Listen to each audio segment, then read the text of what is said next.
Berikut hasil analisis saya yang dikumpulkan dari beberapa sumber dan referensi data terpercaya. Pertama, pindah ibu kota dari Jakarta ke Kalimantan adalah skenario besar dari Cina. Kenapa? Karena Kalimantan mempunyai peran penting dan posisi strategis bagi program obor One Belt One Road sebagai pintu masuk Cina untuk menancapkan hegemoninya lebih dalam di kawasan Asia. Dan Kalimantan secara geografis juga sangat dekat dari Cina. Dan juga secara demografis, komposisi warga keturunan Cina di Kalimantan cukup dominan dan kuat. Jadi, Kalimantan memang sangat seksi di mata Cina dan wajib dikuasai. 2. Sesama kita ketahui, ibu kota adalah center of gravity sebuah negara. Di dalam peperangan militer, ibu kota adalah simbol penaklukan dari sebuah negara. Apabila ibu kota negara berhasil direbut dan ditaklukkan, berarti itu akan sama dengan keberhasilan menaklukkan dan menguasai negara. Kondisi Jakarta yang begitu padat dan mengakar secara geokultural dan geografis tentu akan sulit menembus dan menaklukkan Jakarta yang begitu besar dan sudah berurat berakar dikuasai banyak negara lainnya berdasarkan kepentingannya masing-masing. Disinilah cerdiknya Cina. Trauma akan lengsernya Ahok dan gagalnya proyek reklamasi Jakarta dan Meikarta menjadikan Cina mempercepat agenda pemindahan ibu kota Indonesia ke Kalimantan. Tujuannya apa? Kalau ibu kota dipindah, maka Jakarta akan lumpuh. Kekhususannya pun akan dipreteli dan dicabut. Semua kendali negara dipindahkan ke tempat ibu kota baru, yaitu di Kalimantan. Nah, apabila ibu kota baru sudah berdiri dan berjalan, maka secara otomatis remote kontrol negara Indonesia yang selama ini berada di Jakarta akan berpindah tangan ke Kalimantan. Dan ini sama artinya, semua kendali negara kita akan berpindah tangan ke Kalimantan.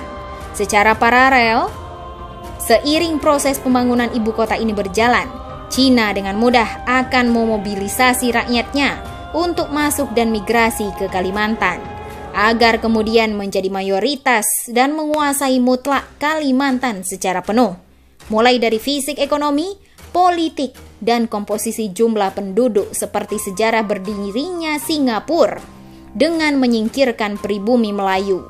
Dan ini bukan hoax atau halusinasi, karena fakta dan data ke arah itu sudah terbuka terang benderang.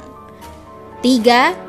Skenario peta jalan perpindahan ibu kota ini langsung terbaca oleh si adik kuasa Amerika bersama aliansinya.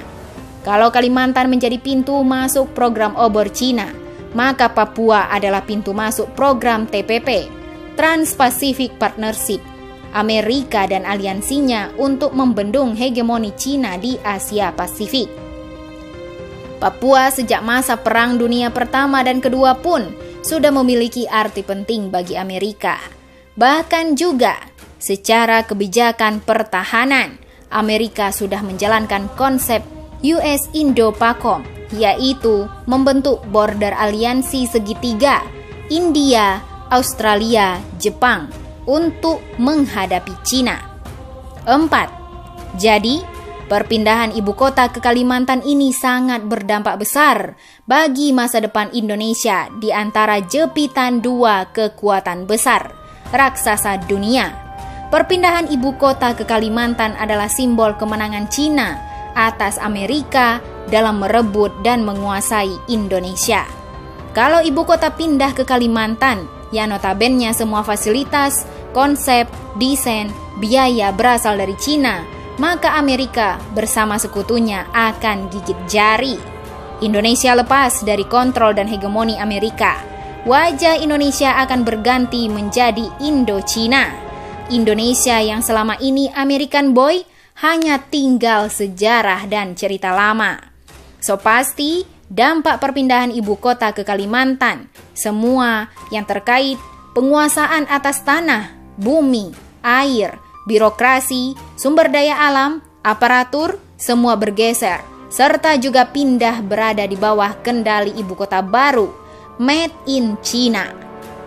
5. Melihat skenario ini, Amerika langsung memainkan skenario tandingan rusuh Papua untuk memecah konsentrasi, menjegal rencana perpindahan ibu kota ke Kalimantan, atau juga akan memutilasi Papua dari Indonesia dengan ancaman Papua merdeka dan menjadi milik Amerika sebagai basis dan pintu masuk hegemoninya di kawasan Asia Pasifik.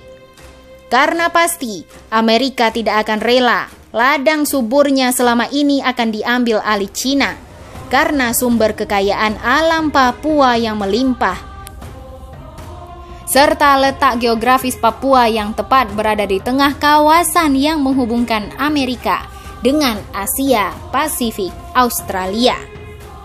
6.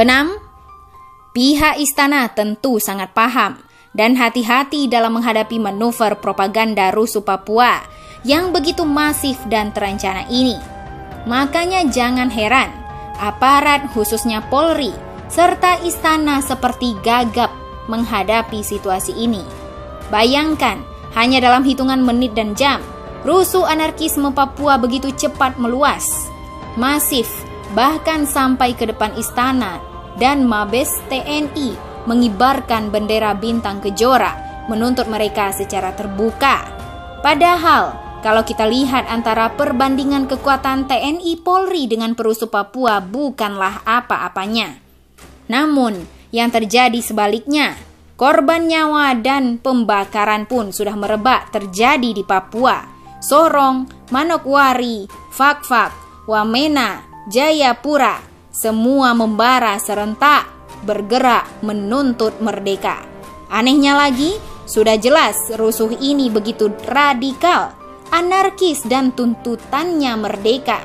Menko Polhukam Wiranto yang dulu juga menjabat Panglima ABRI ketika rusuh Mei 1998 meminta aparat persuasif tanpa senjata. Apa yang terjadi kemudian? Aparat tak bersenjata menghadapi perusuh pakai senjata, ya habis dibantai dengan parang, panah, dan tombak. Jadi aneh juga kalau penanganan rusuh Papua rezim saat ini bagai putri malu alias macan jadi kucing.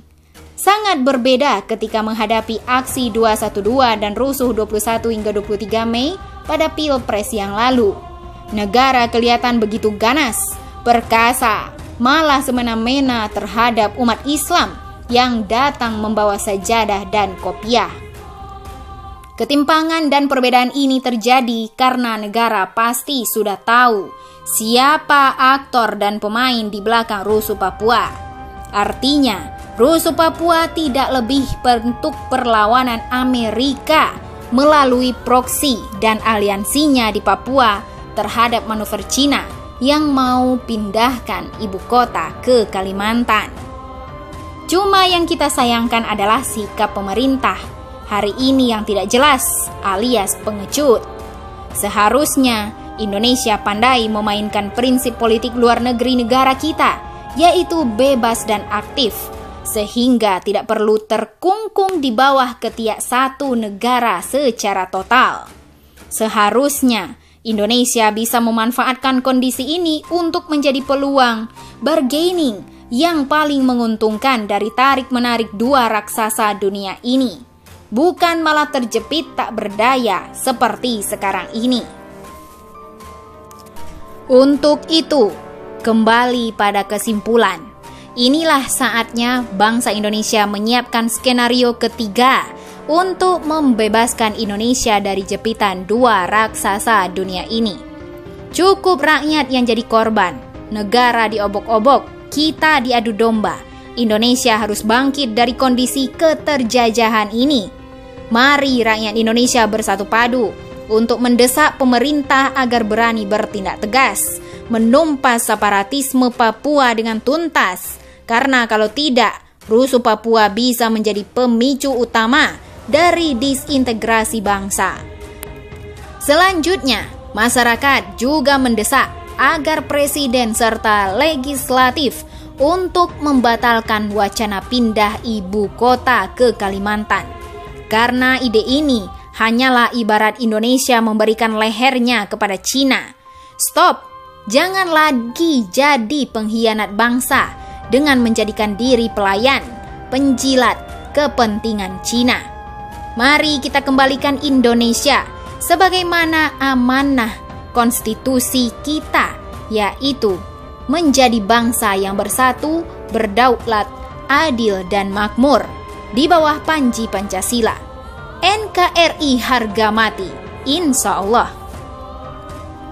Oleh Anton Permana, alumni Lemhanas PPRA L8 tahun 2018. Bagaimana menurut Anda?